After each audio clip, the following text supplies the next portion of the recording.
That was Thomas Markle criticising his daughter, the Duchess of Sussex, Meghan Markle, for what, in his view, for cheapening the crown, for making it, in his view, chavvy, one of the oldest, he says, institutions in the world. And he's very vocal and has been from the beginning against his daughter. And my view on this, folks, is the following. Look, there are obviously things that Meghan, the Duchess of Sussex, has done to upset her father, and there are obviously things he's done to upset her. Family relationships, familial relationships are complicated, to say the least. But my view, Mr. Markle, and this is talking to you, Thomas, not to your daughter, my view is that you use the word chavvy to describe the Duchess of Sussex's behaviour. How much more chavvy could you be to be paid by a lesser-known TV channel to go out and criticise your own daughter, your own flesh and blood, in front of a global audience?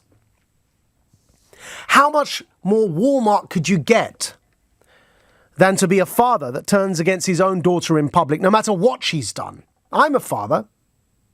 I know how difficult it can be sometimes. I have an 18-year-old son. You don't go out and take money to diss your own children in public, no matter what they've done, short of them being serial killers or something. Come off it, man. You're talking about cheap.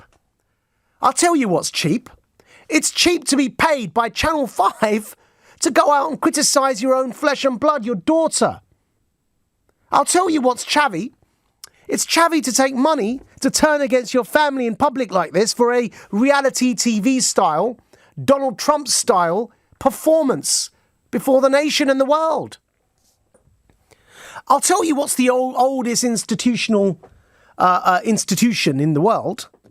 It's not the monarchy.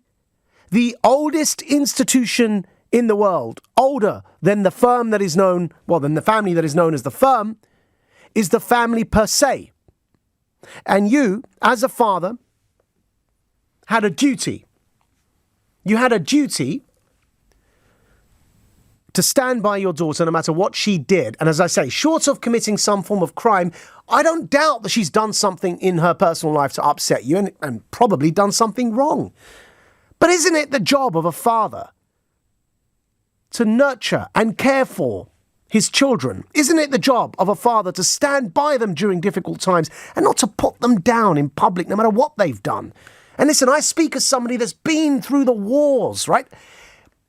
There's no excuse for going onto television and putting your own children down like that. Imagine how difficult it would be psychologically for a child to see their parent turn on them in this way, in public. And look, I think actually, having listened to that, Thomas Markle used the word shabby, not chavvy, but it's just as shabby to criticise your daughter as it is chavvy. I mean, come off it, dude. You're the father. You're older than her. You gave birth to her. Whatever you think she's done to you, and in fact probably has done some stuff, and she's not free of blame, and she's not innocent in this, and she's not infallible. But I just think it's distasteful and uncouth as a father to go out like this and turn on your daughter, even if it was a son. But especially, I'd say, and especially as it's a daughter, because the bond between a father and a daughter is usually meant to be something special. And what you could have done is worked behind the scenes, in private, to try and reconcile yourself with your family. I just don't think this is the way forward. And I think actually, whatever your criticisms of the Duchess of Sussex, to be a father like this and to go out in public and to take money to criticise your own daughter says more about you than it does about the person you're criticising.